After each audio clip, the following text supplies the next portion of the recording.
किसी का कल सवारा जा रहा है, हमें किश्तों में मारा जा रहा है। मशहूर शायर हैं, आपने भी नाम सुना होगा, खुर्शीद हैदर, ये उन्हीं का शेर है। ये शेर बिलासपुर की गरीब जनता पर बिल्कुल सटीक बैठता है। जहां पर सड़क चौड़ीकरण के नाम पर बारिश के पहले ही कहते हैं ना, जो तस्वीरें आ रही वो भी दिखाएंगे, गरीबों के आशियानों पर बुलडोजर चलाया जा रहा है। निगम प्रशासन बिलासपुर को संवारने में किसी को भी तकलीफ नहीं है, लेकिन माननीय सुप्रीम कोर्ट के कायदे की अनदेखी ना हो पाए, ये भी उसी की तो जिम्मेदारी है। पर यहाँ तो अफसरों के अपने अपने तर्क हैं। आखिर बारिश में नगर निगम सड़कें बनाएगा कैसे? रिपोर्ट देखिए।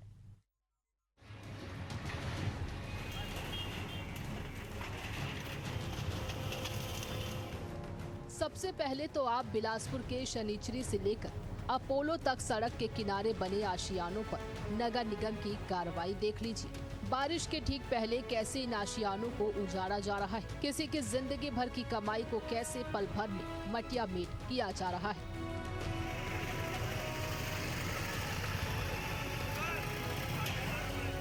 बारिश से ठीक पहले नगर निगम एक बार फिर गरीबों के मकानों पर बुलडोजर चला रहा है।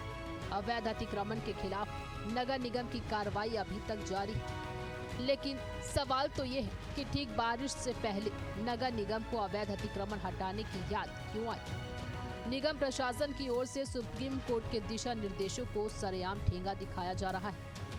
ऐसे में सबसे बड़ा सवाल तो ये है कि सुप्रीम कोर्ट के निर्देशों का पालन करने की जिम्मेदारी आखिर किसकी है? जो शहर का मास्टर प्लान है, जो सरकार के नियम है, जो सुप्रीम कोर्ट ने कहा है, उसका अक्षरशः पालन करना चाहिए। पहले व्यवस्थापन, कोर्ट बार बार करे कि पहले इनको बसाओ, इनके बसाने की व्यवस्था पहले करो, उसके बाद ही तोड़फोड़ करो। अधिकारी अपने हिसाब से कानून बनाते हैं, जब उनका मन आता है तब कहीं भी चले जाते हैं और गरीबों के ऊपर जुल्म ढालते हैं। ये बिल्कुल बंद होना चाहिए। और जिन प्रतिनिधियों को यहाँ के नागरिकों ने वोट देकर अपने हक की आवाज के लिए वोट दिया है, वो भी जब खामोश हो जाते हैं और सरकार के साथ मिल जाते हैं तो यह अव्यवस्था होती है। और इस पर सख्ती से रोक लगनी चाहिए, चाहे कोई भी लगाए, चाहे सुप्रीम कोर्ट लगाए, चाहे सरकार बनाए। नियम है, उसका सख्ती से पालन करें। नगर निगम की अतिक्रमण हटाने वाली टीम ने शहर के पुराने बस स्टैंड, शनिचरी बाजार, गोल बाजार, गांधी चौक और अन्य मुख्य इलाकों से अतिक्रमण हटाने का काम शुरू कर दिया। इन इलाकों में लंबे समय से ठेला, गुमटी और दुकानदारों ने सड़कों और फुटपाथ पर कब्जा कर रखा था, जिससे न सिर्फ यातायात प्रभावित हो रहा था, बल्कि स्मार्ट सिटी के विकास कार्य भी रुक रहे थे। इस पूरे मामले को लेकर नगर निगम के अपर आयुक्त का क्या कहना है, आइए आपको सुनवाते हैं। देखिए, दो सड़क चौड़ीकरण अभी हम लोग कर रहे हैं। एक अपोलो बसंत चौक से अपोलो मानसीलाज तक का, दूसरा मानसीलाज से लेके सनेसी रपटा तक का, और तीसरा एक साइंस कॉलेज से लेके सनेसी रपटा तक का।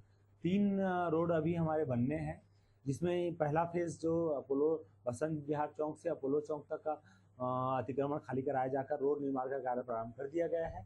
साथ ही जो मानसीलाज से लेकर सनेसी रपटा तक का है, उसका भी हमने मैक्सिमम भाग खाली करा लिया है।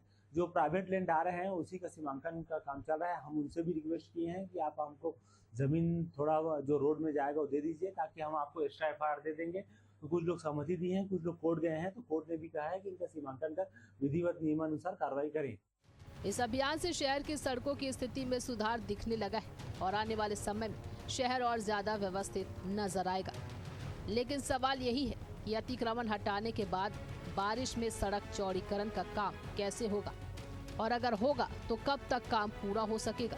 क्या सड़क चौड़ीकरण के लिए निगम ने कोई ठोस प्लान बनाया है? यह भी अभी सवालों के घेरे में है। एशियन न्यूज के लिए बिलासपुर से प्रकाश राव की रिपोर्ट।